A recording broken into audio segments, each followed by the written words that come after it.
Oi, pessoal. Nós estamos vivendo dias históricos, um momento histórico. O sistema de poder no Brasil está sofrendo o maior abalo que ele já sofreu desde que foi criado no começo da Nova República, 40 anos atrás.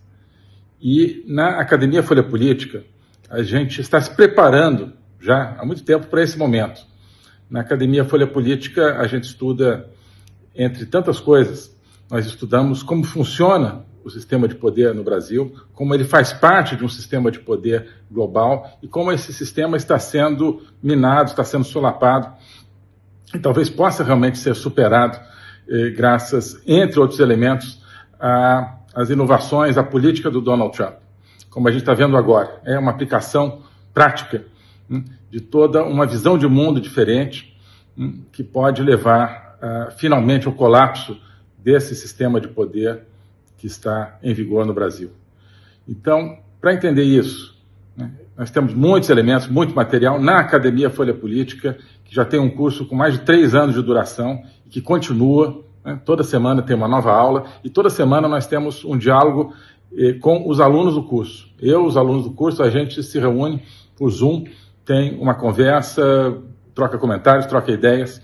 Então, a gente está formando, na verdade, uma comunidade de análise, de percepção sobre esse momento específico do Brasil, do mundo, com elementos para entendê-lo a fundo, e não apenas na superfície. Queria te convidar para fazer parte desse projeto, Academia Folha Política. No site aqui, no link aqui disponível, academiafolhapolitica.org, você entra lá e você passa a fazer parte desse projeto por apenas R$400 por ano, que podem ser divididos em 12 parcelas. Então, R$400 anuidade divisível por 12 parcelas. Eu acho que é um material que você dificilmente vai encontrar em outro lugar, um esquema que você dificilmente vai encontrar em outro lugar, com uma condição muito atraente.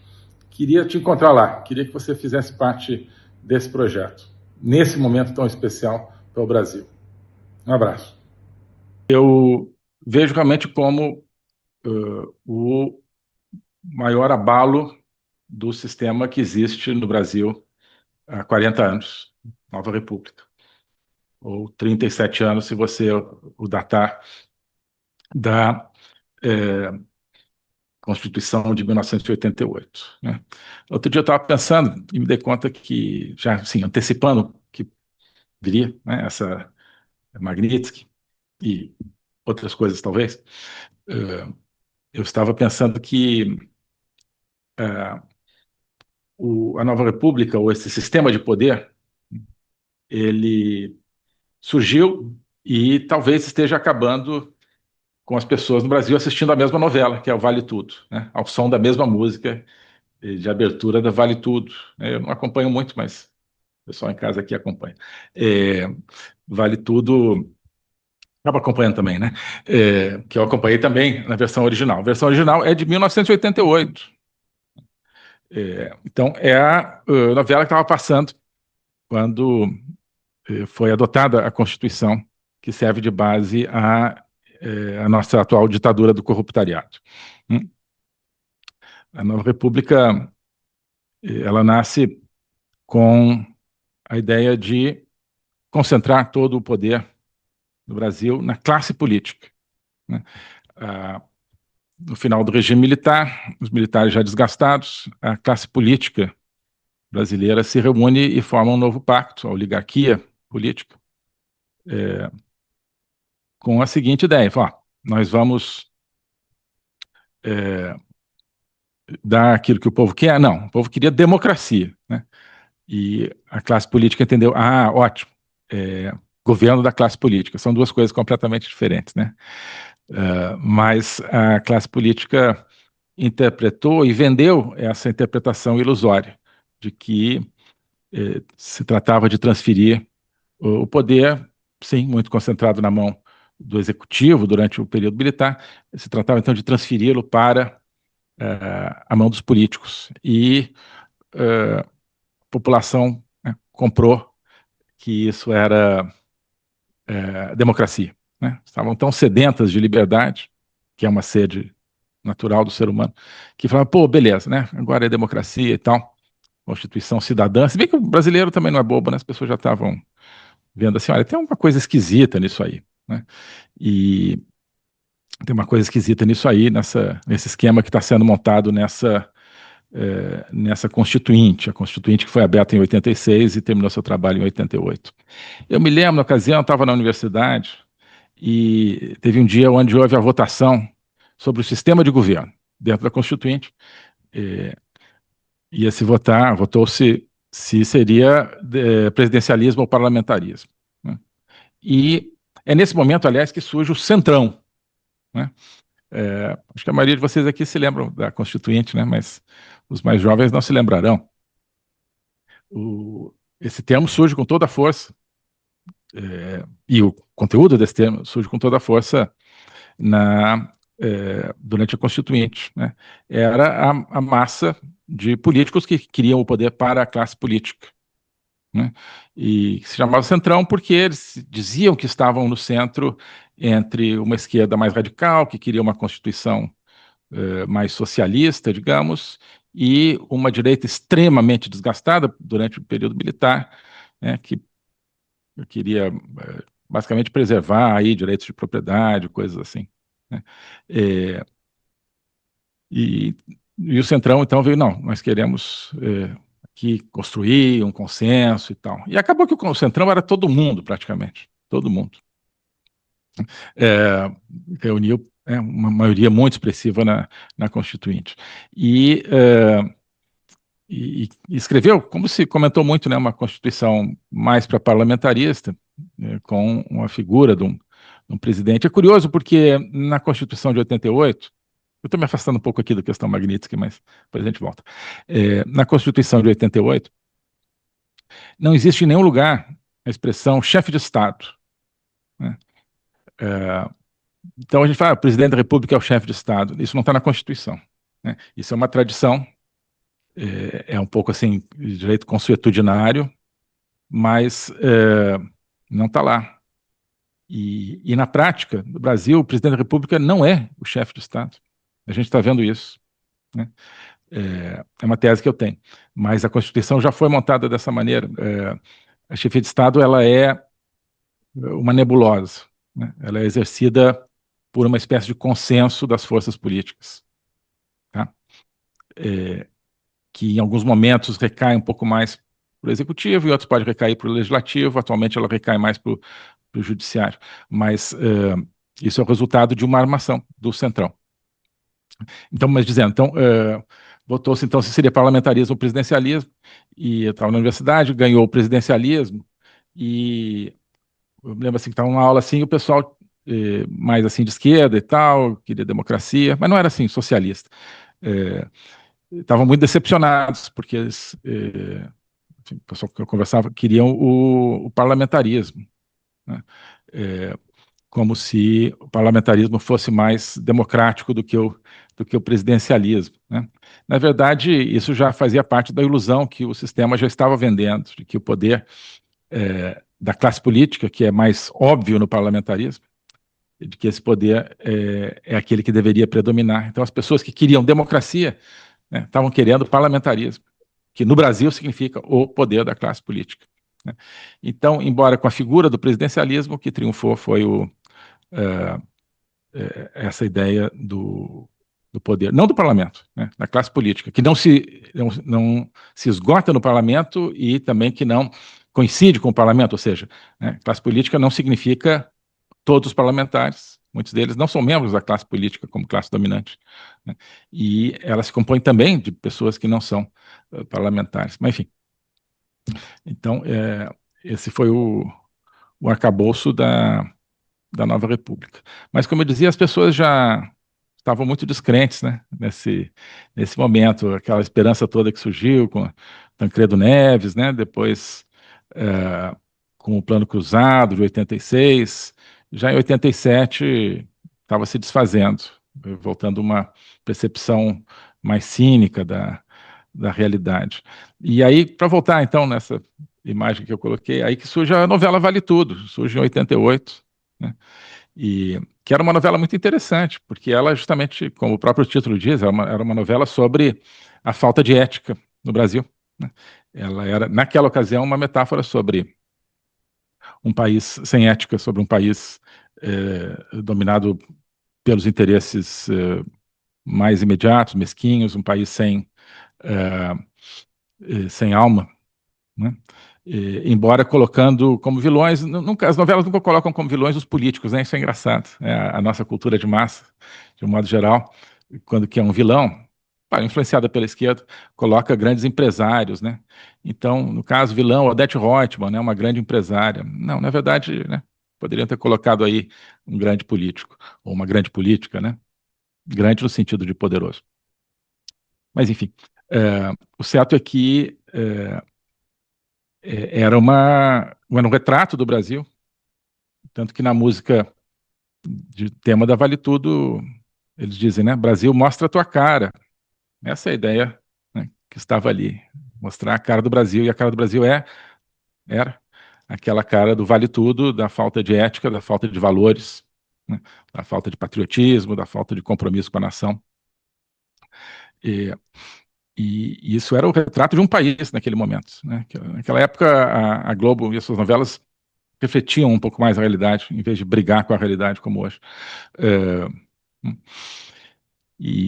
Então, acho que isso é uma marca de como já tinha predominado, no momento da adoção da Constituinte, a descrença. Eu estava vendo as datas, a novela Vale Tudo estreou em maio de 1988, a Constituinte termina seu trabalho, adota a Constituição em outubro, né, de 88. Então, esse era o clima. E eu me lembro de ter visto uma entrevista, tipo assim, 1 ou 2 anos depois, agora não me lembro de quem, mas era um grande intelectual, me lembro, que dizia assim, olha, nós não temos uma produção literária no Brasil que reflita as transformações que o Brasil está vivendo. Então, quando alguém pergunta qual é a produção, digamos assim, artística que reflete o momento do Brasil, estamos falando aí de 89, por aí, eu dizia esse intelectual, a novela Vale Tudo. Então, aquilo era o retrato do Brasil, né? Hoje, né, 37 anos depois, né, Vale Tudo, não vou falar da questão dramatúrgica da novela, parece bastante inferior à da época, né? É uma novela que, como Hoje Tudo, tenta lacrar, né? Uma das coisas que eles tentam lacrar é fazer a vilã uma pessoa de direita, né? Ela se apresenta como uma pessoa de direita, bolsonarista e tal. Quando, na verdade, uma pessoa com aquele perfil, para quem conhece as pessoas no Brasil, sabe que uma pessoa com o perfil da Odete Roitman seria uma pessoa hoje que apoia o governo, que apoia a juristocracia, que apoia o corruptariado. Bom, mas o certo é que, e aqui, claro, a Globo não se deu conta, eles estão... Oi, pessoal. Eu tenho uma novidade para vocês. Eu estou inaugurando o clube de membros aqui do meu canal YouTube. Quando você se inscreve no clube de membros, você passa a ter acesso a todo um conteúdo exclusivo. Você vai ter acesso a toda uma coleção de programas que eu tenho feito nesses últimos anos, com análises que estão totalmente atuais sobre política nacional, política internacional. Você tem acesso a novos vídeos e observações e análises que eu estarei colocando unicamente ali. Você passa a ter acesso às aulas do meu curso de logopolítica, você se torna aluno do curso de logopolítica, e você terá acesso também às gravações das conversas que eu tenho com os alunos do curso, no formato do programa Agenda Liberdade, né? Aulas são semanais, a Agenda Liberdade também é semanal. Todo esse conteúdo vai estar no clube de membros do canal YouTube. Basta você se associar por apenas R$ 49,99 para se tornar parte desse clube de membros. Nós estamos num momento que requer novas abordagens para entender política nacional, política internacional. Temos vários canais bons sobre geopolítica. Esse aqui é o único canal sobre logopolítica, que vai além da geopolítica, que estuda a base civilizacional, filosófica, até mesmo teológica do que acontece no Brasil, no mundo hoje, como tudo se interconecta e como apenas entendendo a grande batalha espiritual, a grande batalha pela essência do ser humano, somente assim a gente vai entender os aspectos mais superficiais das lutas que estão em curso no Brasil e no mundo. Tudo isso é um material ao qual você passa a ter acesso ao se tornar, portanto, membro dessa comunidade. Então, aproveite aqui, entre no clube de membros do meu canal, apenas R$ 49,99 por mês, e nos vemos lá. Abraços. Estão chamando aí, né? Estão chamando. Quando você faz uma coisa assim, repetir uma novela tão marcante, você está chamando alguma coisa. O que eles estão chamando? Estão chamando, né, quando você abre um parênteses, né? Em algum momento você vai ter que fechar esse parênteses. Abri um parênteses lá atrás.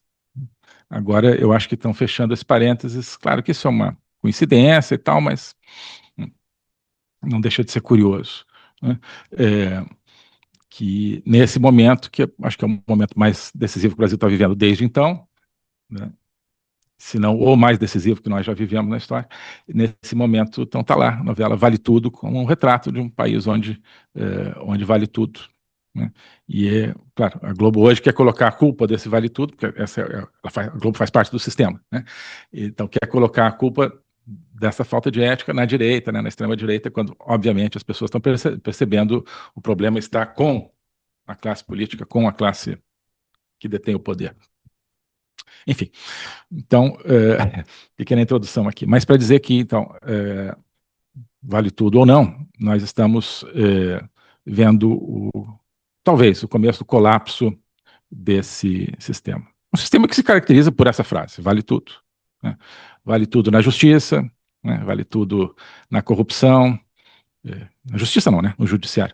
Vale tudo nos processos, vale tudo nos inquéritos, vale tudo na censura, vale tudo na mentira, vale tudo na manipulação de dados, vale tudo, né, na troca de favores, na propina, na corrupção. Isso está em questão. Está agora em questão. Bom, por quê? Por causa dos Estados Unidos. Por causa dos Estados Unidos. Não porque os Estados Unidos tenham resolvido, sim, pô, coitados brasileiros, né? Estão lá nesse sistema, eu vou cair de paraquedas lá para tentar salvar o Brasil e ajudar os brasileiros a construírem uma democracia, né? Não é isso, né? Apenas. Tem essa parte. Mas o fundamental, e a gente tem comentado sobre isso, mas vou reiterar, né? É que nós temos um conflito global. E os Estados Unidos, sob o Trump, está lutando esse conflito com uma determinada visão, né? E o Brasil está do outro lado desse conflito e os Estados Unidos querem o Brasil fora do outro lado, quem sabe o Brasil dentro do mesmo lado, do lado das democracias ocidentais, né? Do lado do mundo livre. Talvez a gente tenha que atualizar um pouco essa terminologia, né? Mas acho que mundo livre ainda é uma expressão razoável. E isso é que está por trás de tudo, tá? Bolsonaro e tal, claro, é uma preocupação do Trump, mas eu acho que isso não digo que seja um pretexto, né, mas é um veículo, para as ações que estão sendo tomadas, né? Eu acho que está ficando claro que os objetivos, né, dos Estados Unidos vão além dos objetivos que foram explicitados até na carta do Donald Trump ao Lula, de 2 semanas atrás, e além dos objetivos que têm sido explicitados pelo Eduardo Bolsonaro e pelo Paulo Figueiredo, que estão, né, manejando isso lá em Washington e têm falado muito abertamente, eu acho, né, sobre tudo que está acontecendo. Ou seja, o objetivo de anistia, né, anistia geral e restrita. Significaria o fim do processo contra Bolsonaro, a libertação, né, esperamos, todas as pessoas que estão aí condenadas, sofrendo pelo 8 de janeiro e outras questões, né? E quem sabe, então, também o fim da regulamentação pelo Supremo das Big Tech, o fim de medidas do Supremo contra a Big Tech. Isso é o que está explícito como condições. Eu acho que os Estados Unidos querem ir muito além disso, né? Querem ir muito além disso, e esse documento do Trump, esse decreto de ontem, mostra isso. Então, isso tem muito a ver também com o conceito de democracia, né? Estava refletindo sobre isso e quero possivelmente fazer aula de sábado sobre isso. embora já tenha prometido, né, que a gente ia fazer... Não, acho que dessa não prometi que ia falar do João François Revel, e vou, né, mas queria até mudar um pouquinho de como as democracias acabam. Ah, não, então tá bem, a gente está dentro do João François Revel, mas é que eu estou lendo um outro autor francês que eu quero trazer para vocês. Mas para adiantar só um pouquinho, uma reflexão minha a partir dessas leituras.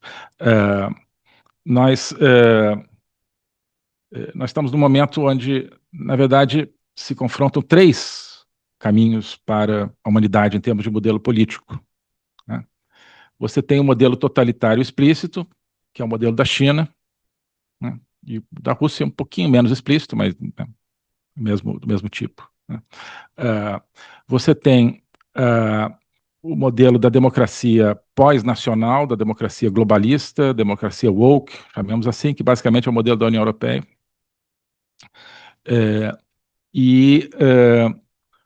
Nós temos um modelo que, por um lado, é um modelo clássico de democracia, né, poder do povo, pelo povo, para o povo, e ao mesmo tempo é uma adaptação desse modelo, uma atualização desse modelo para o século XXI, né, que é necessária. Mas é o modelo do ideal de democracia, aquilo que todo mundo pensa quando pensa em democracia.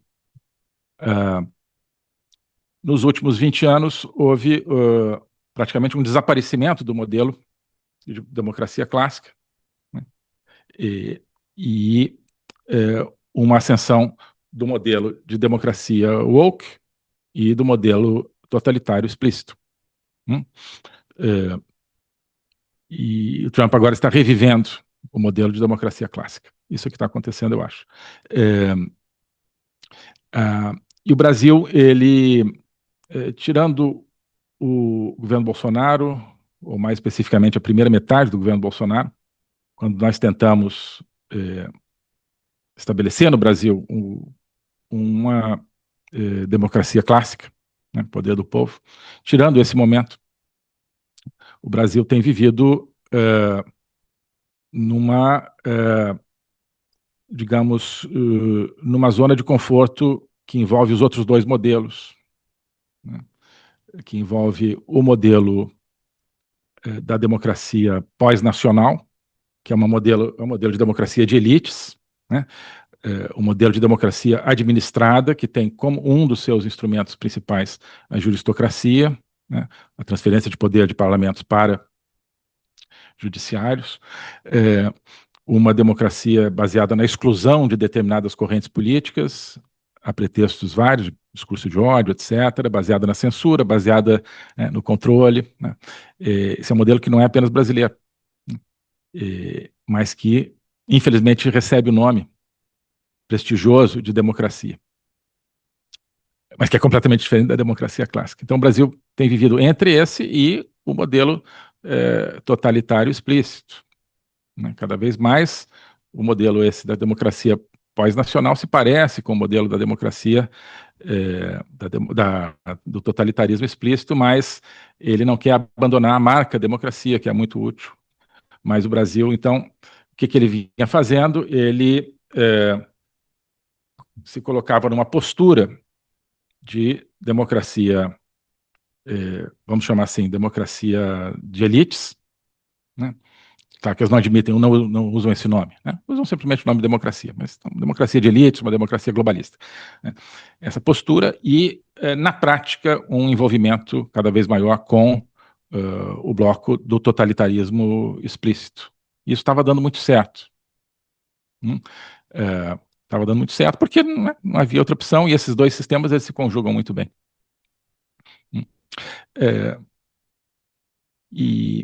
Né, parecia tudo muito, né, muito ajeitado para isso. Chega o Trump. Trump, no primeiro mandato, já estava enxergando tudo isso, mas não se dotou de todos os meios para contrarrestar tudo isso, né?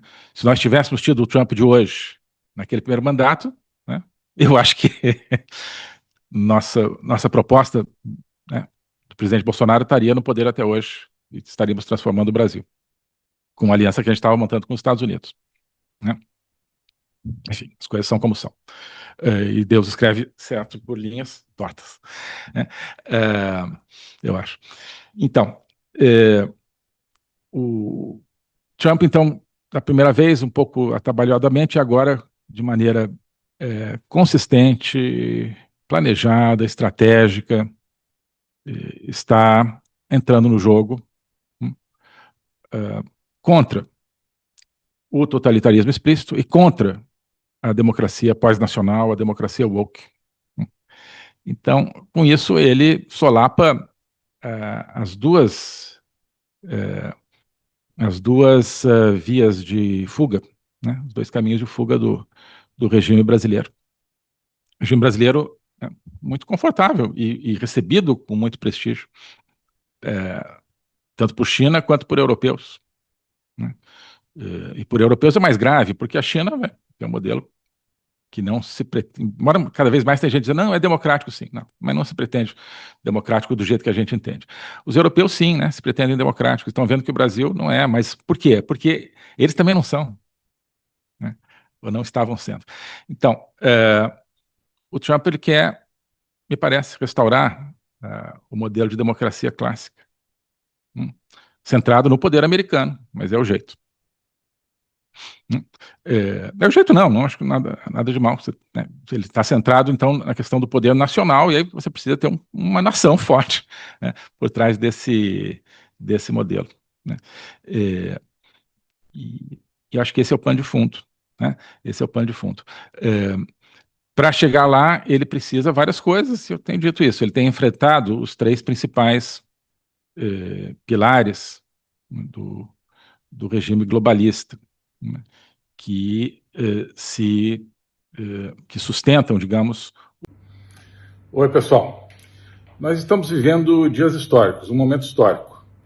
O sistema de poder no Brasil está sofrendo o maior abalo que ele já sofreu desde que foi criado no começo da Nova República, 40 anos atrás. E na Academia Folha Política, a gente está se preparando já há muito tempo para esse momento. Na Academia Folha Política, a gente estuda, entre tantas coisas, nós estudamos como funciona o sistema de poder no Brasil, como ele faz parte de um sistema de poder global e como esse sistema está sendo minado, está sendo solapado e talvez possa realmente ser superado graças, entre outros elementos, às inovações, à política do Donald Trump. Como a gente está vendo agora, é uma aplicação prática de toda uma visão de mundo diferente que pode levar finalmente ao colapso desse sistema de poder que está em vigor no Brasil. Então, para entender isso, né, nós temos muitos elementos, muito material na Academia Folha Política, que já tem um curso com mais de 3 anos de duração e que continua, né, toda semana tem uma nova aula e toda semana nós temos um diálogo com os alunos do curso. Os alunos do curso, a gente se reúne por Zoom, tem uma conversa, troca comentários, troca ideias. Então, a gente está formando, na verdade, uma comunidade, né, de análise, de percepção sobre esse momento específico do Brasil, do mundo, com elementos para entendê-lo a fundo, e não apenas na superfície. Queria te convidar para fazer parte desse projeto, Academia Folha Política. No site aqui, no link aqui disponível, academiafolhapolitica.org, você entra lá e você passa a fazer parte desse projeto por apenas R$ 400 por ano, que podem ser divididos em 12 parcelas. Né? Então, R$ 400 a anuidade divisível por 12 parcelas. Eu acho que é um material que você dificilmente vai encontrar em outro lugar, um esquema que você dificilmente vai encontrar em outro lugar, com uma condição muito atraente. Queria te encontrar lá, queria que você fizesse parte desse projeto, nesse momento tão especial para o Brasil. Um abraço. Os outros dois modelos políticos, né, que são a China, o multilateralismo e o crime organizado. Né? O Trump está vindo contra todos esses três, né, que sustentam, né, o modelo totalitário explícito e o modelo de democracia pós-nacional. Né? O crime organizado é mais uma coluna usada na América Latina, embora não apenas, né, mas é talvez a principal coluna de sustentação na América Latina desse modelo pós-democrático nos nossos países. E agora chegou a vez do Brasil, quer dizer, dentro dessa estratégia, né, é a vez do Brasil, é a vez de mostrar o que acontece, né, com um país que se deixou, né, levar para onde levou, né, para onde foi. para um abismo de corrupção, de censura, de totalitarismo, ao amparo, né, não só, né, do totalitarismo explícito, mas também ao amparo da democracia globalista. Né. E, então, o Trump está vindo com 3 instrumentos, já temos comentado isso, né? 3 áreas principais: tarifas, Magnitsky agora, né, explicitamente, e o combate aos cartéis. Tá? Isso é muito importante, está se falando menos, porque ainda não há cartéis brasileiros na lista de cartéis, mas já cartéis venezuelanos, e desde domingo há o cartel de Los Soles, que, segundo o próprio secretário de Estado americano, é chefiado por ninguém menos do que pelo, né, dito presidente da Venezuela, Nicolás Maduro. Então, a Venezuela se tornou, né, desse ponto de vista, um agente terrorista. Então, qualquer ligação, né, com esse agente por parte de agentes brasileiros pode ser considerado um apoio ao terrorismo, etc. Então, o Brasil já está na mira, digamos, também desse terceiro pilar. Acho que vai vir mais coisa.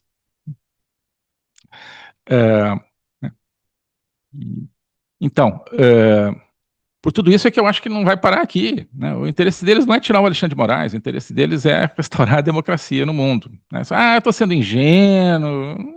Não sei. Né? Não sei. Né? Pode achar quem quiser. Mas eu acho que o Trump está fazendo tudo isso não é pelo poder dos Estados Unidos. Né? É porque ele quer. Eu tenho já falado sobre isso de outras maneiras, mas sim, ele quer restaurar nos Estados Unidos o modelo de democracia clássica, que, com todos os problemas, vingou nos Estados Unidos ao longo de mais de 200 anos, que estava sendo destruído pela democracia pós-nacional de Obama, Biden, Clintons. Né? Então ele quer restaurar lá. Mas não dá para fazer isso só nos Estados Unidos, tem que fazer no mundo todo. Né? Por quê? Porque do outro lado, né, os totalitários, democracia pós-nacional não tanto, mas ela acaba fazendo o jogo dos totalitários.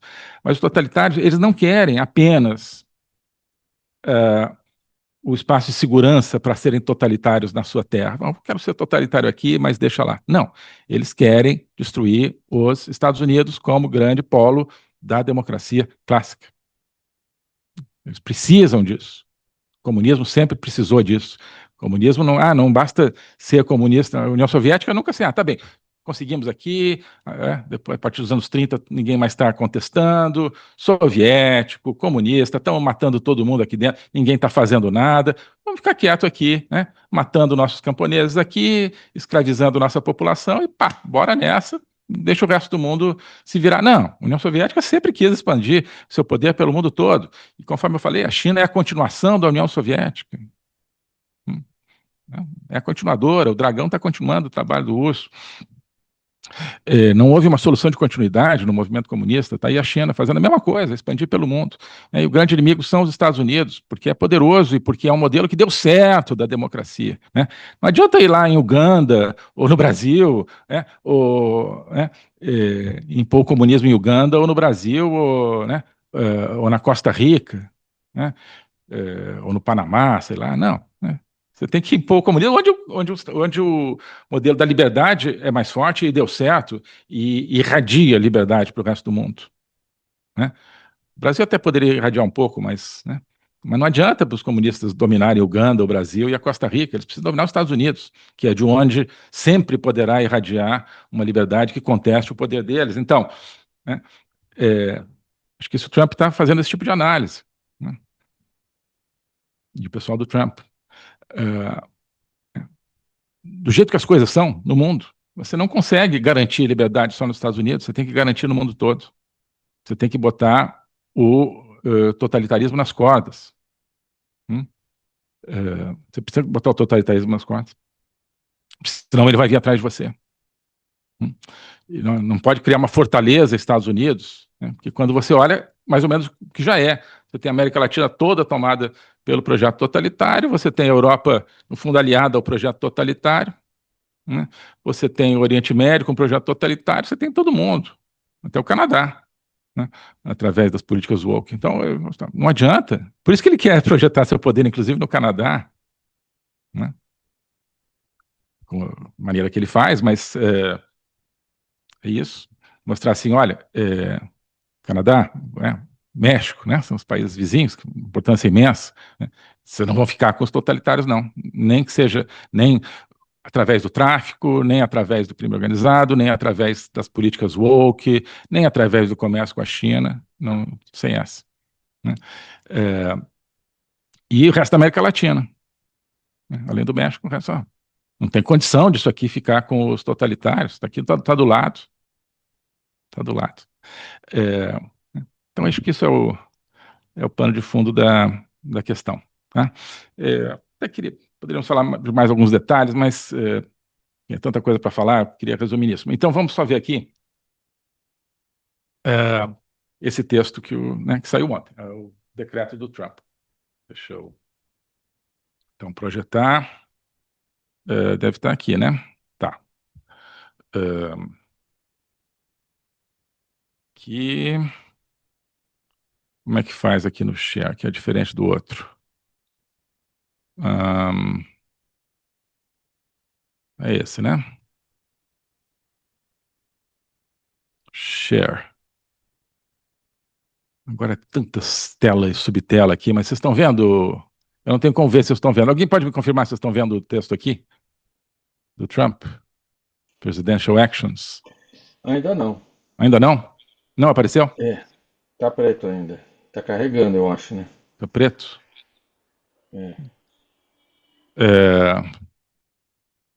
Sério? Para mim aqui já está aparecendo como se eu estivesse compartilhando. Não apareceu?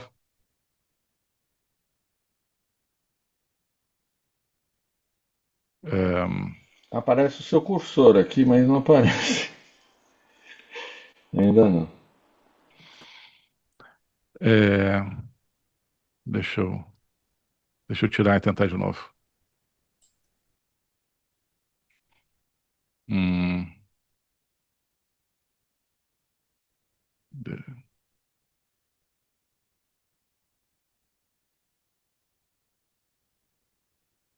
E agora? Apareceu? Não? Sim, agora apareceu. Apareceu? Ah, que bom. Isso. Que bom. Aqui, né? White House e tal. Então tá bom. Bom. Isso. Então, seguinte, vamos ver aqui. Então, a Casa Branca vai publicando lá, né, o que eu chamo de Presidential Actions. Então, já dezenas de ordens executivas que equivalem ao nosso decreto desde o começo do governo Trump. Aqui aparecem não só os decretos, aparecem também discursos, falas do Trump, né? Então eles colocam tudo isso nessa rubrica de ações presidenciais. Então aqui já temos, né, um elemento fundamental, isso é uma ação do presidente dos Estados Unidos, né? Ação do presidente. Então isso aqui aí sim, do chefe de Estado americano. E o título, eles sempre dão título, né, aos seus documentos. Addressing é complicado da gente traduzir nesse contexto, seria entre enfrentando, um pouco menos de enfrentando e um pouco mais de tratando, né? Então vamos pelo mais conservador, digamos, tratando das ameaças aos Estados Unidos por parte do governo do Brasil, né? Ou seja, sobre as ameaças do governo do Brasil aos Estados Unidos. Addressing the threats to the United States by the government of Brazil. Veja esse título, né? Então, ameaças, não é assim, preocupações geradas por medidas, não. Ameaças, né? Ameaça é uma veia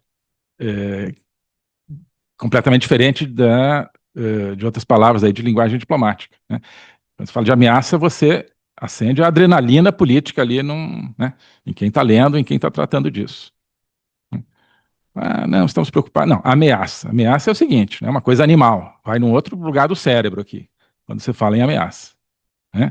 É uma questão de sobrevivência, é uma questão de evitar danos de violência, etc., etc., né, danos sérios, né?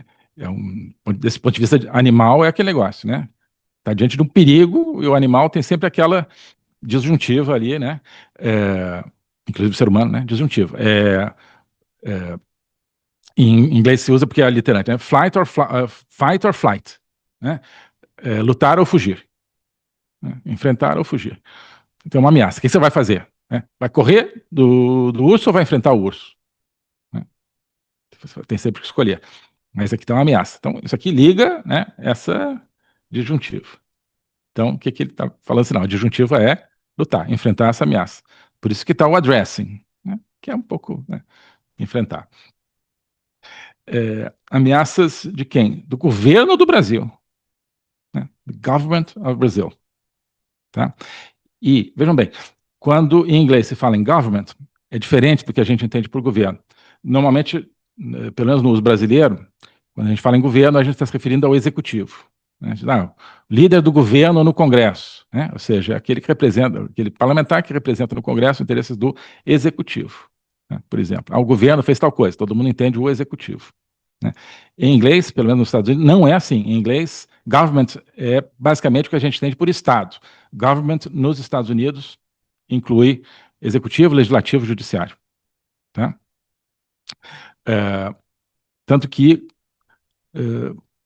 quando você vai designar um período presidencial, em inglês, então você não diz the Trump government ou the Biden government, como a gente diria, o governo Trump, o governo Bolsonaro, isso foi durante o governo Lula, não. Né?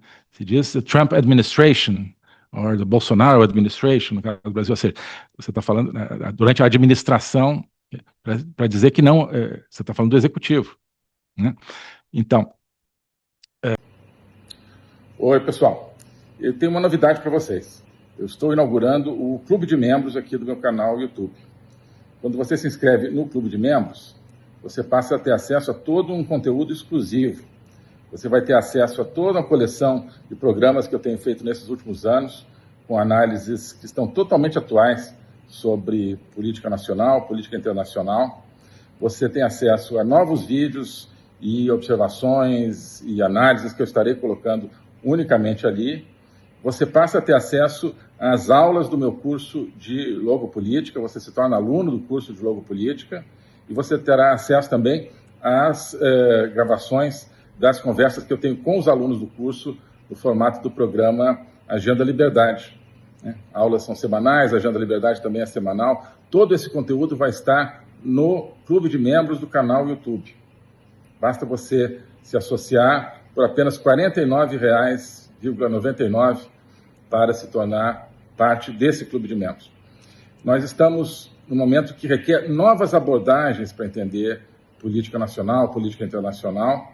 Temos vários canais bons sobre geopolítica.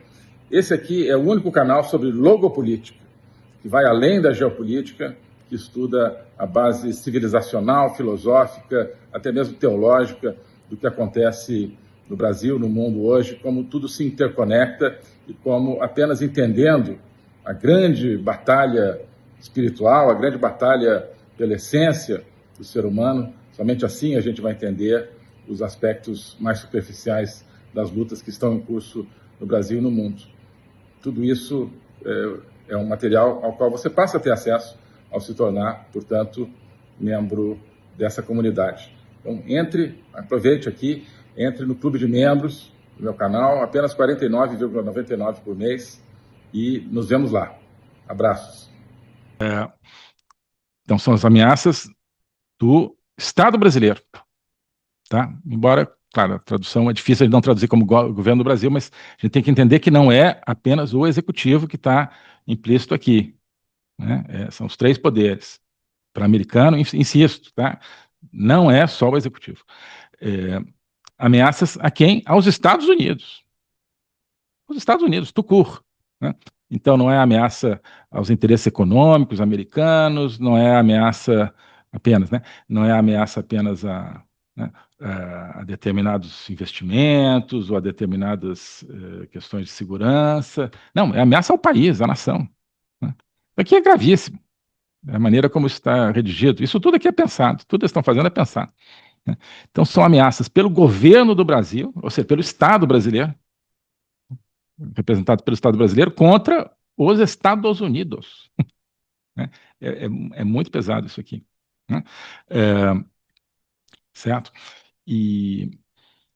Mas vejam que o agente das ameaças é, portanto, um Estado, ou seja, as instituições, né, desse Estado e as pessoas que ocupam essas instituições. Não é o Brasil. Né?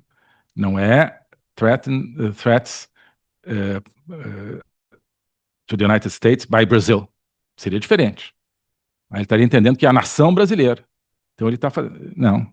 Ele não está colocando a nação brasileira aqui como o agente ameaçador. Está colocando o Estado. Está distinguindo. Né? Ele está partindo desse sentido. Não, eu sei que quem está ameaçando os Estados Unidos com as suas políticas não é a nação brasileira, não é o povo, são as instituições. É o Estado. Né? Por outro lado, quando ele fala dos Estados Unidos, é o país inteiro, não são as instituições americanas apenas. É o país inteiro, é a nação inteira. Então, é um Estado brasileiro, né, controlado pelas pessoas que o controlam, né, com as instituições que ele tem, contra, né, uma nação, os Estados Unidos da América, e não apenas contra o governo dessa nação. Tem uma assimetria aqui que é fundamental também. Bom, então, autoridade e tal, eu ordeno, hereby order. Né? Essa é a linguagem comum, né? Já que é uma executive order. Seção 1, emergência nacional. Vamos ler aqui. Como presidente dos Estados Unidos, o meu mais alto dever é proteger a segurança nacional, a política externa e a economia deste país. Então, está colocando aqui, né, o que está sendo ameaçado de maneira mais específica. Né? Ameaçados são os Estados Unidos, mas especificamente o quê? Segurança nacional, né, que tem a ver, né, portanto, com, né, tudo aquilo que envolve, né, a sua essência em termos de poder, se o poder é exercido, né, por quem faz parte dessa comunidade política ou se é exercido pelos seus inimigos. Isso aqui é segurança nacional. Né? A política externa, né, proteger a política externa, ou seja, as relações dos Estados Unidos com o resto do mundo, e a economia, claro. Ele continua. Políticas recentes, práticas e ações tomadas pelo governo do Brasil, ou seja, pelo Estado do Brasil, na nossa tradução aqui, ameaçam a segurança nacional, a política externa e a economia dos Estados Unidos. Né? Então, são policies, outra questão, né, sempre difícil de traduzir do inglês, porque nós temos apenas uma palavra para duas palavras do inglês. Nós temos a palavra política. No inglês você tem politics e policy. Então, politics é a política no sentido do jogo do poder. E tudo aquilo que tem a ver com esse jogo. E policy é um conjunto de ações concatenadas, tomadas normalmente por um governo, embora não necessariamente. Né? Você pode ter what's the policy of your company regarding, né? Então, qual é a política da sua companhia em termos de segurança, por exemplo, segurança do trabalho, né? Você diria policy, né? Que portanto, é um conjunto de medidas, mas um conjunto de medidas então, que faz algum tipo de sentido em conjunto. Né? Então, seriam, digamos, as medidas, né? Políticas práticas, né? Bom, práticas e ações. Né? Então, policies, practices and actions, claro, são coisas diferentes, são três termos diferentes. Então, a policy seria o desenho mais amplo, né? Então, a ideia de que o Brasil está entrando para o bloco totalitário, né? Então, os Estados Unidos identificaram, por exemplo, imagino que esteja aqui por trás, né, que com uma policy dos Estados Unidos, do Brasil, perdão, né, uma política, ou seja, um conjunto de medidas do Brasil uma orientação geral, integrar o bloco totalitário. Né? Práticas, né? Seria então algo intermediário, seria, olha, o Brasil sempre favorece aí a criação de ambientes mais confortáveis para países desse bloco totalitário, como o Irã, por exemplo, né? O Brasil criou uma atmosfera, por exemplo, nos órgãos internacionais, de não punir o terrorismo, né? Seria, né, uma aplicação dessas orientações gerais numa determinada área, né? E as ações, então, seriam as ações específicas, ou seja, uma declaração, né? Por exemplo, se juntar à África do Sul para acusar Israel de genocídio, né? Isso é uma ação, né, que reflete uma prática, que seria a prática do Brasil de tentar isolar Israel, por exemplo, né, ajudar o isolamento de Israel, que reflete uma policy, que seria, então, a orientação geral de estar junto com os totalitários, né, que estão sempre contra Israel, né? Seria, acho que, por aí. Então, políticas, práticas e ações, né, tomadas, então, pelo Estado brasileiro. Então, são políticas, práticas e ações não só do Executivo, mas também, né, do Judiciário, como a gente sabe, e do Congresso, tá? Que ameaçam, threaten, a segurança nacional, a política externa e a economia, né? Então, isso aqui é importante, né, enfatizar. Aqui está no alvo o Judiciário também. Tá? O Judiciário também. Aqui não é só o Lula, aqui é a turma do STF também que está no alvo, né? Né? Então, aqui repetindo esses termos, né? Mas lembrando que lá em cima, né, assim, são ameaças aos Estados Unidos, né? Então, tudo, né, não aparece aqui porque é escuro, mas tudo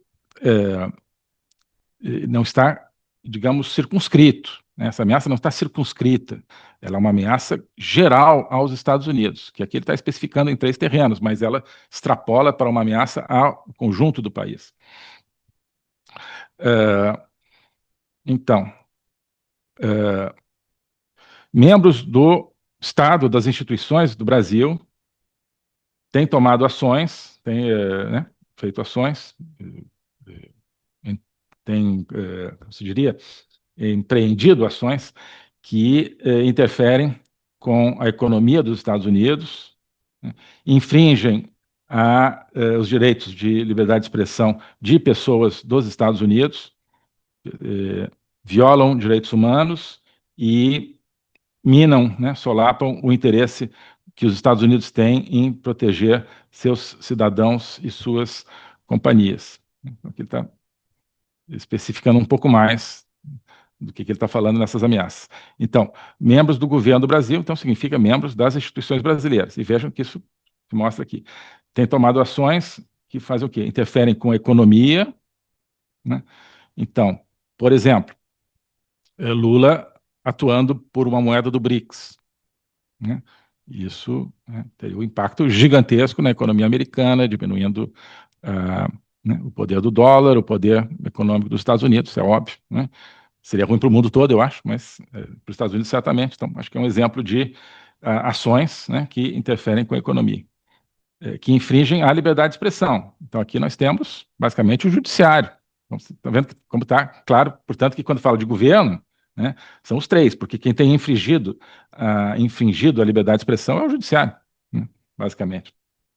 Embora o executivo também, né, que infringe a liberdade de expressão, liberdade de expressão de pessoas dos Estados Unidos, e aqui o persons, isso em linguagem jurídica americana, cobre tanto pessoa física quanto pessoa jurídica, né? Então aqui são pessoas e companhias, né? Como depois ele então vai dizer, né? Isso solapa os interesses de proteger os seus cidadãos e companhias. E violado direitos humanos, né? Aqui acho que a gente pode entender que são todos os ramos do governo, todos os ramos do Estado brasileiro, né?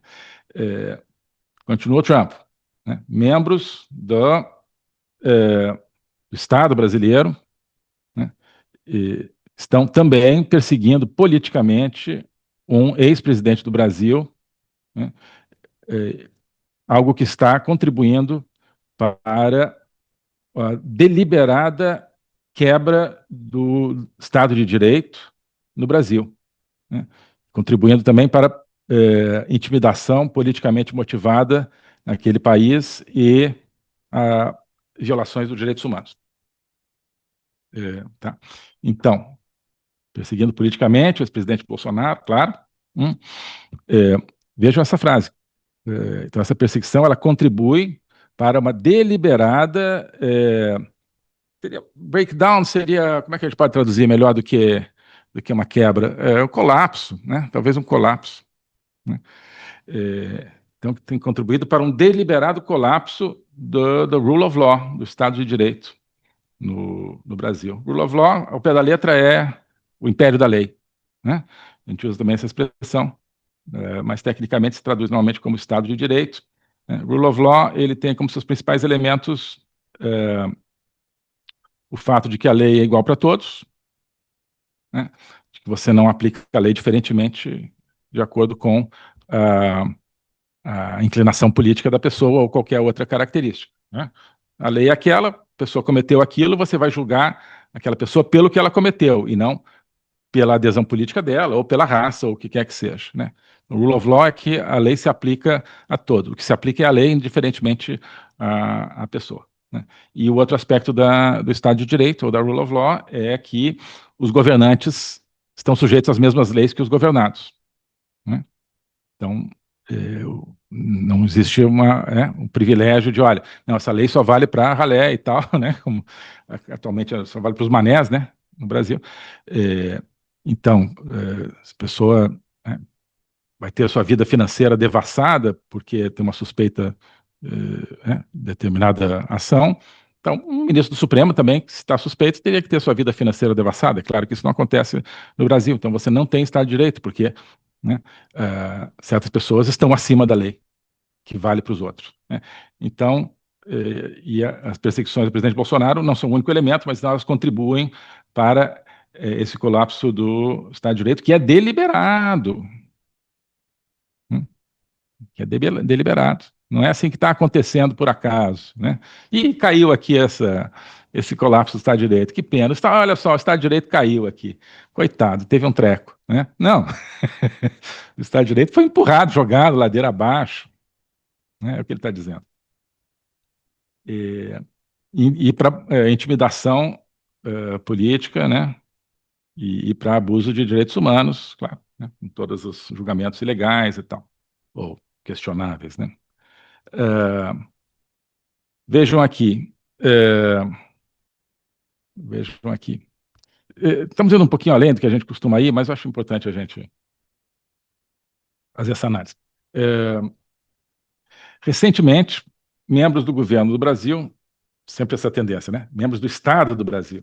A gente tem automatismo de traduzir como governo, né? Recentemente, membros do Estado brasileiro, né, tomaram ações sem precedentes que ferem e ameaçam a economia dos Estados Unidos, que prejudicam e ameaçam a economia dos Estados Unidos, né? Que conflitam com as políticas que os Estados Unidos seguem na promoção dos direitos humanos, de liberdade de expressão e free and fair elections, e eleições livres e limpas, né? Eleições livres e limpas, que são direitos humanos, que são um dos direitos humanos previstos na Declaração Universal de Direitos Humanos. Sempre insisto nisso, né? Artigo 19, todo ser humano tem direito a escolher seus governantes em eleições livres e limpas, né? Não é uma coisa que foi inventada, não, está nos direitos humanos. Então, as coisas que as pessoas das instituições brasileiras estão fazendo prejudicam essa política dos Estados Unidos, nessa policy, ou seja, a orientação geral dos Estados Unidos, que é de promover a liberdade de expressão e as eleições livres, né, at home and abroad, em casa e no estrangeiro. Então, está dizendo, os Estados Unidos estão fazendo o que a gente quer, nossa orientação, nossa policy, é promover, né, liberdade de expressão nos Estados Unidos e no estrangeiro. Tá? Estou abstraindo aqui a interferência, né, é o que está dizendo aqui. Então, vejam, isso aqui tem tudo a ver com aquilo que eu estava falando no começo. O governo Trump, ele quer restaurar o modelo de democracia clássica no mundo. Isso significa promover os principais elementos da democracia clássica at home and abroad, em casa e no exterior. E entre esses elementos estão, como principais, eu diria que os três principais são a liberdade de associação, a liberdade de expressão e a limpeza, a rigidez das eleições. Acho que são os 3 principais elementos da democracia clássica, né? As pessoas poderem se juntar, e as pessoas poderem falar e ouvir, e as pessoas, né, escolherem as pessoas em votos que são legalmente contados e que, né, não são manipulados. Então, essa é a política dos Estados Unidos, promover isso, promover essa democracia clássica. E né, não estou dizendo que a política dos Estados Unidos na relação com o Brasil ou na relação com a América Latina, não. Essa é a política dos Estados Unidos, policy dos Estados Unidos. Isso aqui é a orientação básica, né, dos Estados Unidos. É isso aqui, no mundo, né? E, então, as autoridades brasileiras estão indo contra essa orientação básica dos Estados Unidos. Tá? Estão ferindo direitos de brasileiros, estão ferindo direitos de americanos, pessoas físicas e jurídicas, né? Mas estão, sobretudo, interferindo com essa política básica dos Estados Unidos, que, claro, eu interpreto aqui, é a política de restabelecimento da democracia clássica no mundo. E, com tudo isso, essas autoridades brasileiras, né, violam direitos humanos fundamentais, como eu lembrei aqui, né, liberdade de expressão e eleições livres estão lá na Declaração Universal de Direitos Humanos de 1948. Né? Então ele vai exemplificar, de fato, certos funcionários brasileiros. Isso aqui é muito interessante. Então, interessante, mas é importante quando a gente lê textos aí provenientes de fontes americanas. A nossa imprensa, com a sua preguiça de ir no dicionário, se acostumaram a traduzir official dos Estados Unidos, do inglês, para oficiais. Não é. Né? Official é um funcionário, né? Ou uma autoridade. Né? Oficial é officer. Oficial enfim, dá a entender que é um oficial, ou seja, que tem uma patente oficial em alguma força armada ou polícia, alguma coisa assim. Né? Então, em inglês, novamente, você tem, né, a palavra official e a palavra officer. Né? Hey, officer, é como você chama um agente de polícia, né? O policial na rua. Please, officer. E official é como eles chamam. Você não, né? This is an official. Bom, pode dizer que é um official document, mas quando é uma pessoa, um official, é sempre alguém que tem uma presença no government, ou seja, no Estado. Né? Geralmente com um determinado nível de autoridade para cima. Né? Então seria algo entre funcionário e autoridade. Né? Então, mas aí você vai ler na imprensa brasileira, oficiais americanos declararam tal coisa, segundo os oficiais americanos. Não é oficial, né? Funcionários americanos, autoridades americanas. Bom, então, aqui acho que a gente poderia traduzir como autoridades. Cadê meu lápis? Tá aqui. Certas autoridades americanas emitiram ordens que obrigam plataformas online dos Estados Unidos a censurar as contas ou conteúdo de pessoas dos Estados Unidos. E aqui pessoas, né, pode ser tanto empresas quanto pessoas físicas. Né? Em casos onde essas contas, dessas pessoas, ou esse conteúdo são protegidos pela primeira emenda da Constituição dos Estados Unidos, dentro dos próprios Estados Unidos. Né? Ou seja, a primeira emenda é aquela que garante a liberdade de expressão. Então, esses mesmos officials, essas autoridades, o que eles têm feito? Bloquearam a possibilidade, ou interromperam a possibilidade de pessoas dos Estados Unidos monetizarem as suas plataformas, né? Obterem dinheiro através das suas plataformas. Né? Então, vejam, United States Persons, né, inclui, né, cidadãos americanos, né, como alguns desses jornalistas brasileiros que estão nos Estados Unidos sendo censurados, alguns têm a nacionalidade americana também. Né?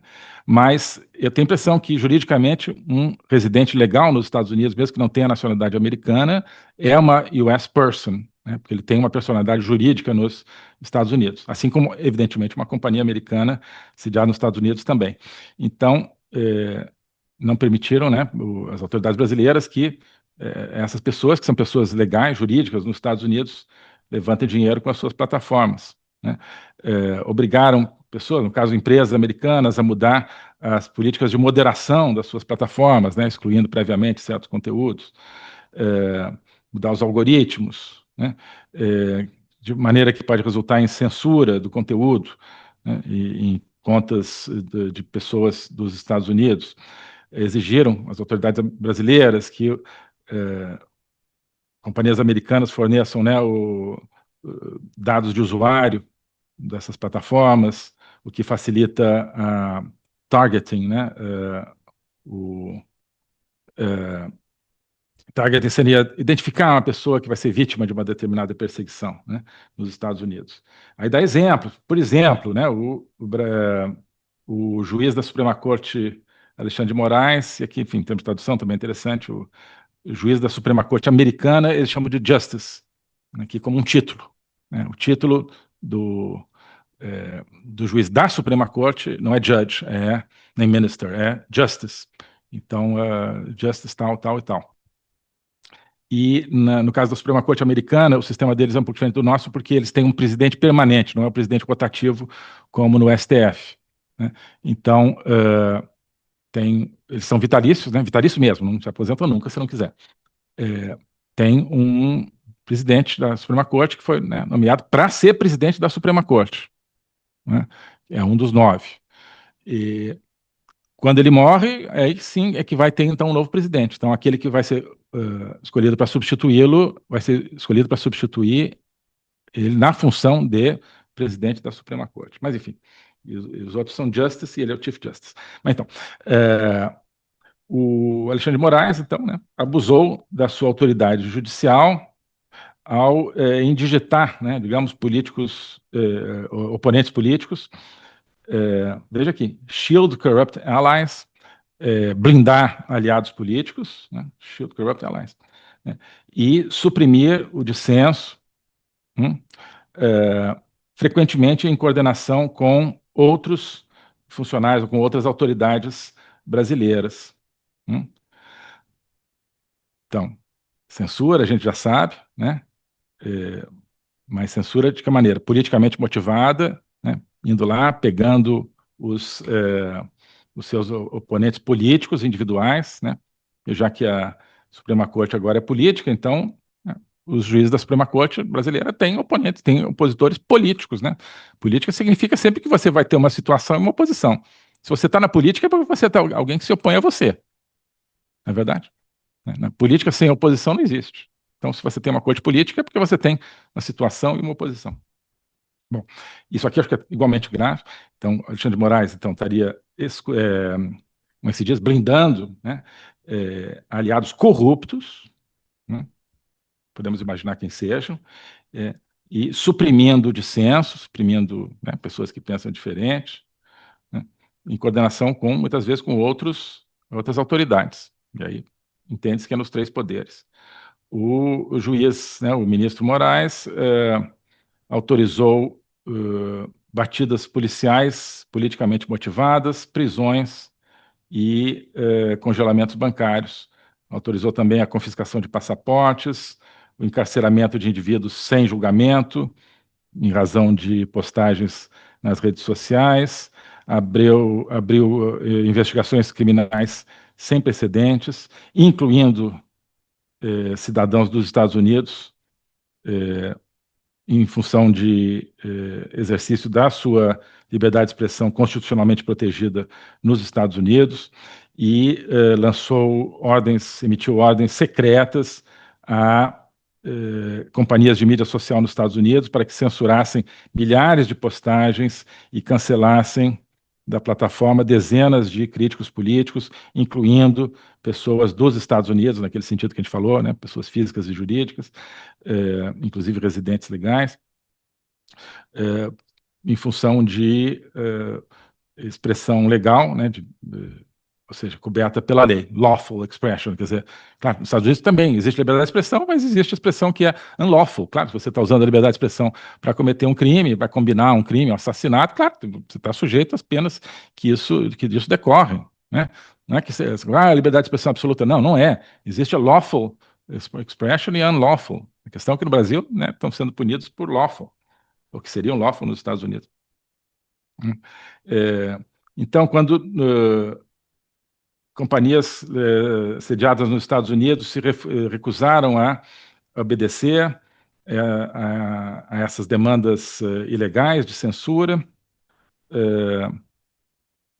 O ministro Moraes impôs multas substanciais a companhias sediadas nos Estados Unidos, ordenou a suspensão de companhias no Brasil, etc., etc., etc. Né? De fato, Moraes está atualmente supervisionando um processo criminal contra um residente dos Estados Unidos, né, por falas que esse residente teve nos Estados Unidos, no solo americano. Né? Não sei se você está falando aqui do Alan, do Santos, do Constantino, do Paulo Figueiredo, dos três. Né? Não, se bem que o Constantino e o Paulo Figueiredo acho que são cidadãos americanos já, então acho que ele deve estar falando do Alan, né? Porque está falando de residente. Então vejam como esses direitos, como os Estados Unidos protegem o direito dos residentes legais. Né? Bom, então, tudo isso, vamos acelerar um pouquinho, né? Coberto pelos conceitos de fake news, desinformação, falas antidemocráticas, discurso de ódio, né? Isso tudo, então, coloca em risco a economia dos Estados Unidos, né? Ao tirânica e arbitrariamente coagir companhias americanas a censurar discurso político, entregar dados sensíveis de usuários nos Estados Unidos ou mudar suas políticas de moderação, papapá, né? Essas ações, elas vão chill and limit expression in the United States. Ou elas têm esse efeito de chill and limit. Bom, limitar. Chill seria esfriar, mas então a gente pode, acho, falar de intimidar, né? Você chill, quer dizer, você vai pensar duas vezes, né? Você está com um ardor, digamos, né? É uma ideia, é uma metáfora de temperatura, né? Você está quente para falar uma coisa, fala chill, né? Esfria aí. Então ela esfria a liberdade de expressão, no sentido de intimidar, né? E limitar a liberdade de expressão. Então essas ações, elas, né, intimidam e limitam, elas violam direitos humanos e prejudicam, e elas solapam o interesse dos Estados Unidos em proteger as suas companhias em casa e no exterior, né? Vejam, Jair Bolsonaro, autoridades brasileiras têm perseguido Jair Bolsonaro, o governo, ou seja, o Estado brasileiro, né, injustamente acusou Bolsonaro de vários crimes relacionados à eleição de 2022, né, e a Suprema Corte, de maneira equivocada, decidiu que Bolsonaro deve ser julgado por essas acusações injustificadas.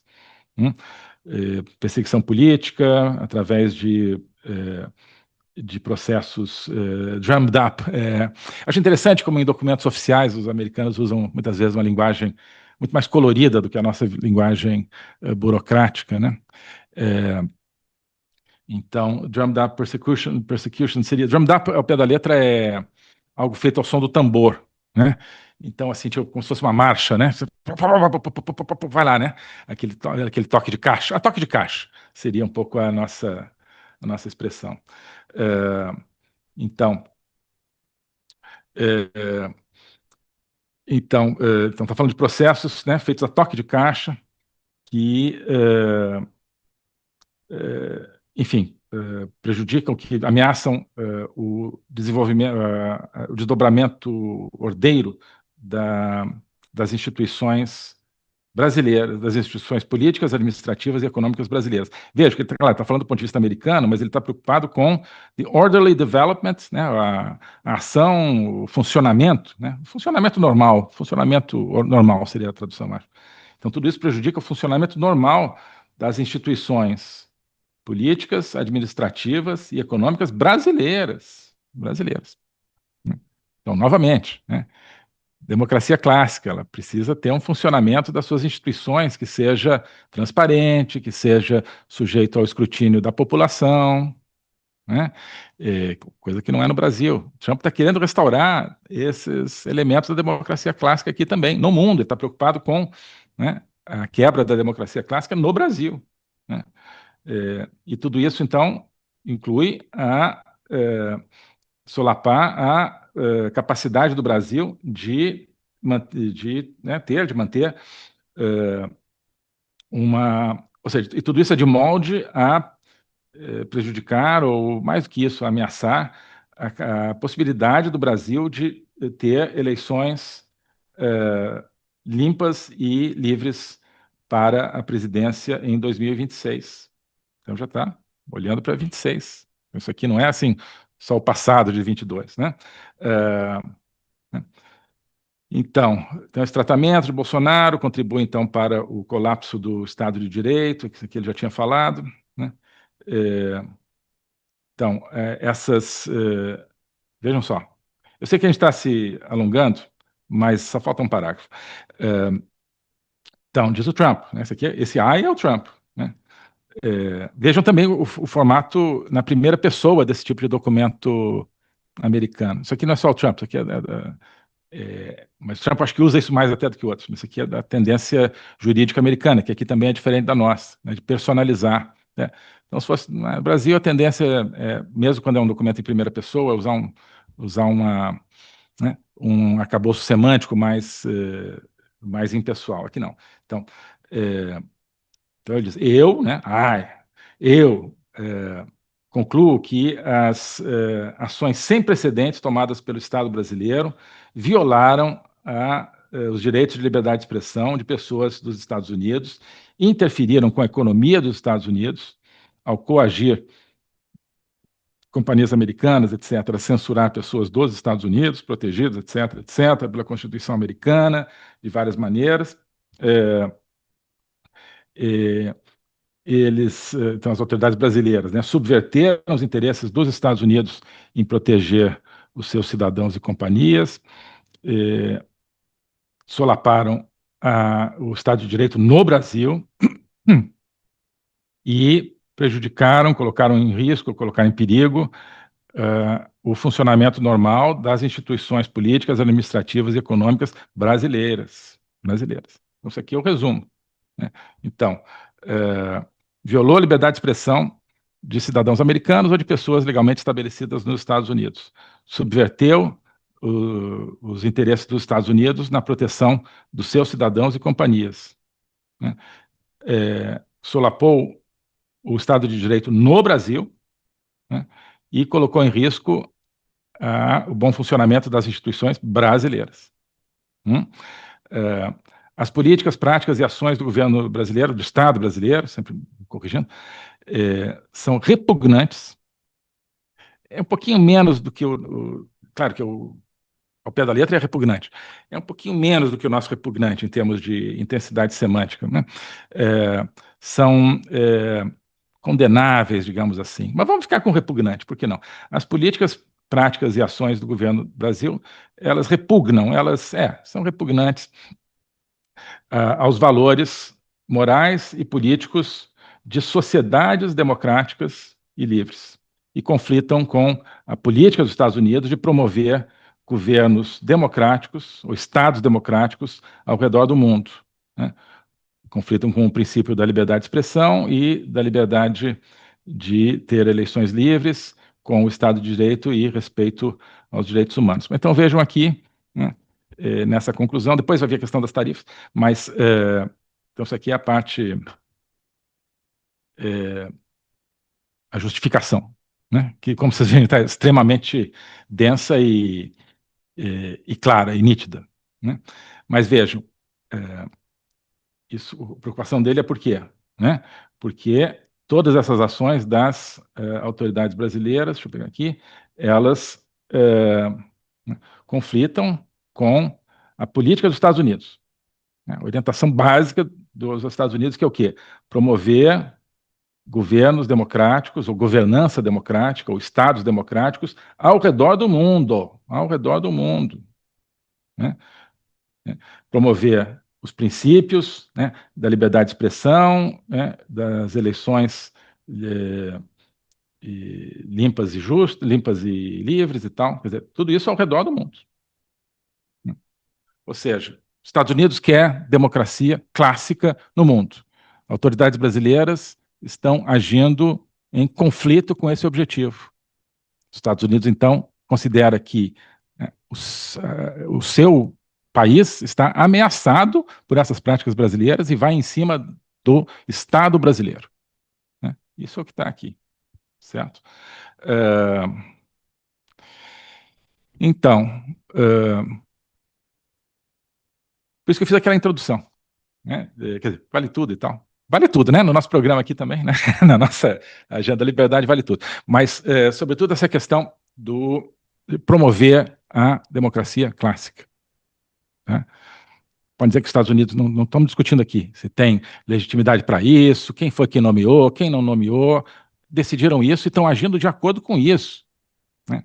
Não é porque deu na telha, não é porque é amigo do Bolsonaro, né? Não é porque simpatiza com o Bolsonaro, é porque os Estados Unidos querem promover a democracia clássica no mundo inteiro. E um dos objetivos disso, e um dos objetivos, como é que se diria, subsidiários disso, é promover no Brasil. Né? Não adianta promover no mundo e não promover nos lugares específicos. Não existe o mundo, né? Existem os países específicos. Então não adianta, nosso compromisso é mundial com a...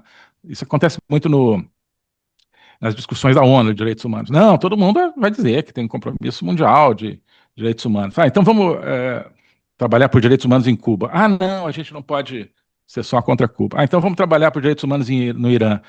Não, aí a gente vai incomodar muitos iranianos e tal. Né? Então, em tese, a ONU promove direitos humanos, mas não promove nunca, porque nunca vai lá no fundo da coisa. Né? Então, no fundo, o Trump está fazendo o quê? Ele está substituindo a ONU pelos Estados Unidos na aplicação da Declaração Universal dos Direitos Humanos, que tem tudo isso: liberdade de expressão, eleições limpas e livres, liberdade de associação, Estado de Direito, império da lei. Né?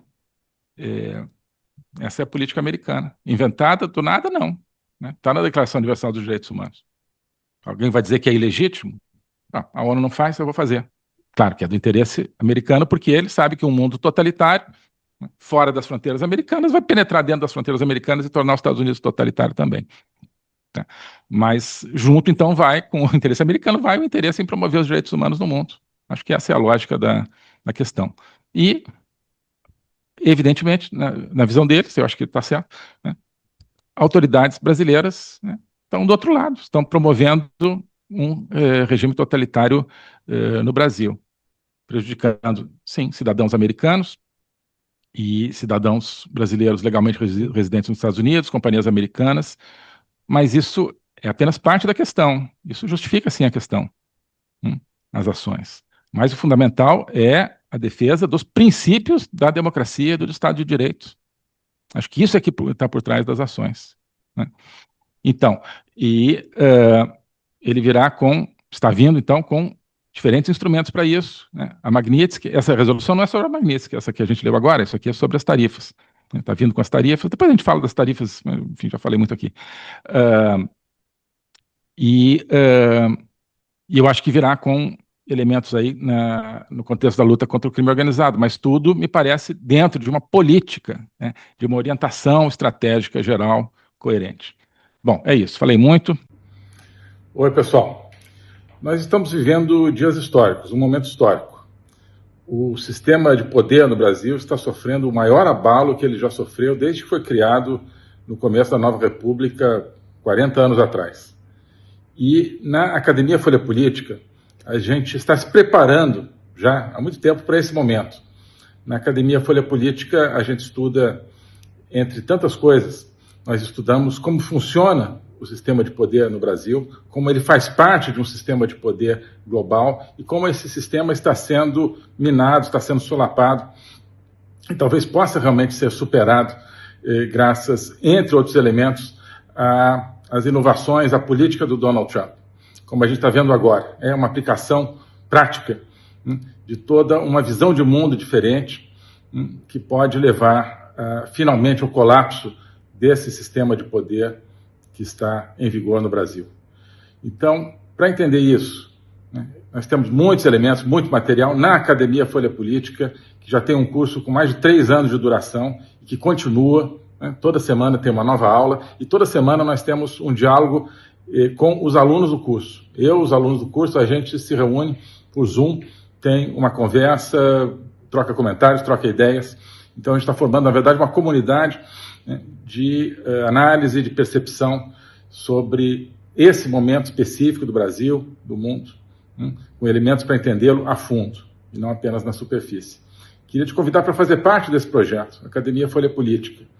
No site aqui, no link aqui disponível, academiafolhapolitica.org, você entra lá e você passa a fazer parte desse projeto por apenas R$ 400 por ano, que podem ser divididos em 12 parcelas, né?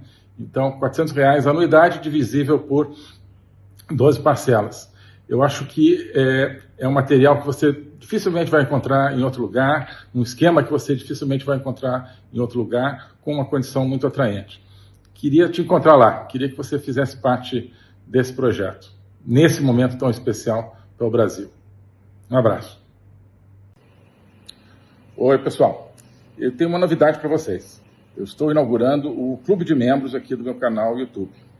Quando você se inscreve no clube de membros, você passa a ter acesso a todo um conteúdo exclusivo.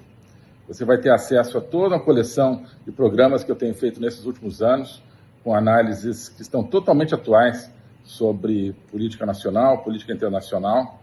Você tem acesso a novos vídeos e observações e análises que eu estarei colocando unicamente ali. Você passa a ter acesso às aulas do meu curso de Logopolítica, você se torna aluno do curso de Logopolítica, e você terá acesso também às gravações das conversas que eu tenho com os alunos do curso, no formato do programa Agenda Liberdade, né? Aulas são semanais, a Agenda Liberdade também é semanal. Todo esse conteúdo vai estar no clube de membros do canal YouTube. Basta você se associar por apenas R$ 49,99 para se tornar parte desse clube de membros. Nós estamos num momento que requer novas abordagens para entender política nacional, política internacional. Temos vários canais bons sobre geopolítica.